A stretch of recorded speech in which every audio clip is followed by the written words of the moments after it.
At the time of the attack on the Capitol, I was in the gallery observing the proceedings on the House floor. While members of Congress were being protected by the police, you, the patriots protecting the Capitol and our very democracy, were being attacked by the mob outside. I want to learn more about what you did and what you witnessed. Officer, known as a narcotics officer, you weren't supposed to be at the Capitol on January 6th, is that right? Yes, sir, that's correct. What prompted you to come to the Capitol? I was listening to the radio transmissions, specifically those coming from now Commander Robert Glover, who was the on-scene commander. If you've listened to those transmissions, he identifies himself as Cruiser 50. I heard things that I'd never heard before in my law enforcement career.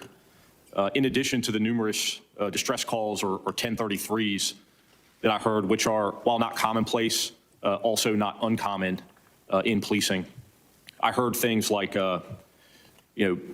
the declaration of a citywide 1033, which in my career, to my recollection, has only been utilized in addition to the 9/11 attacks on the Navy Yard attack. And so I found that particularly distressful. Also, you could hear the tone of the individual officers' voices. They were scared. They were, clearly outnumbered and being violently assaulted. Thank you. So basically, the radio traffic at 1033 signal on the radio, and your basic law enforcement instinct said your fellow comrades needed help, and therefore you made your way along with your friend to the Capitol. Yes, sir. So you went anyway, and let me thank you for that. And I understand a number of other people did the same. Officer Hodges, we've seen the harrowing video of you being crushed in a doorway as you bravely fought to keep the mob from breaching the Capitol. Many of your fellow officers' acts of heroism were not captured on video and are not therefore known to the public. Can you please share with the committee other acts of heroism by your colleagues on January 6th that you're aware of? Absolutely.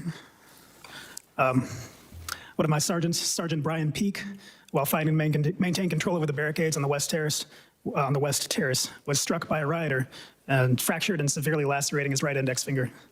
He kept in the fight for several more hours after that. He just put some tape on it and a napkin and went back to work. He was there for several hours before finally accepting medical evac. He ended up having to have the tip of his finger removed. Another officer who was out there in the fight with us, he, much like myself, he had a large, heavy object thrown and struck his head. He wasn't as lucky as me, though. He has suffered lost time from that day, and he remains still out on medical leave. Even today, he has not returned to work, but at the time, he was still fighting. Another officer, he was fought on the West Terrace, and in the tunnel was instrumental to the defense. After being completely soaked with OC spray, was shocked several times by a cattle prod one of the terrorists brought with them. When I went over my testimony, my opening statement before, I mentioned that we were attacked outside the secondary defense line on the West Terrace. And after we rallied there, we continued onward. I know that another officer found a Capitol Police officer who was being dragged out into the crowd, and he was unable to signal to us what was going on. So he charged in there by himself and got that officer back out of there. And in the process, hyperextended his knee and took several other injuries.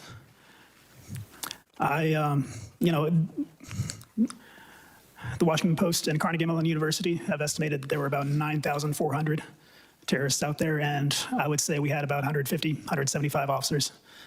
So any one of them could tell you any amounts of heroic acts or injuries they sustained, but these are just a few that I know of. Thank you very much. Officer Donnell, you talked about your tour in Iraq and what have you, and thank you for your service. Can you give the committee a sense of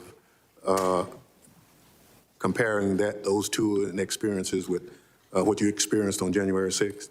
Sure. Back when I was in Iraq and sometime on a convoy mission to provide mutual support or taking care packages, whatnot, to my other units and detachment, whatnot.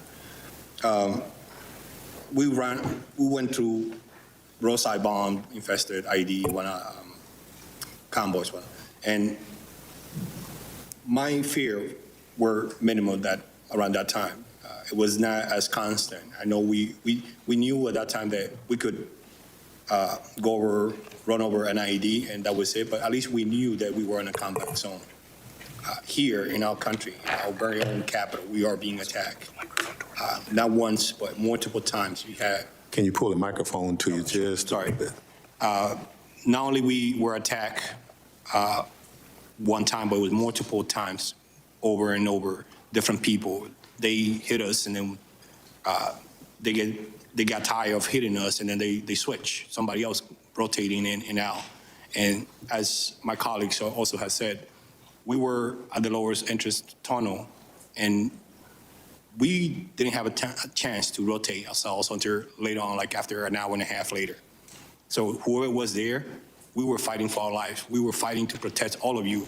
In our mind, that time at that entrance, that was it. That was the point of breach, and we were not letting them in.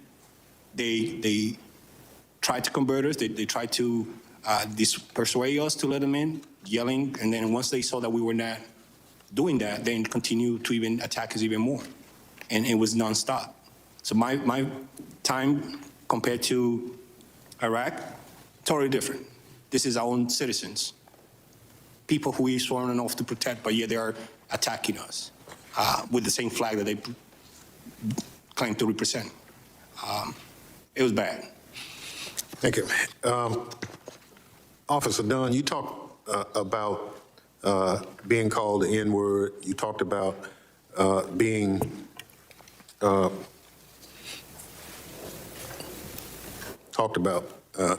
like you've never heard before.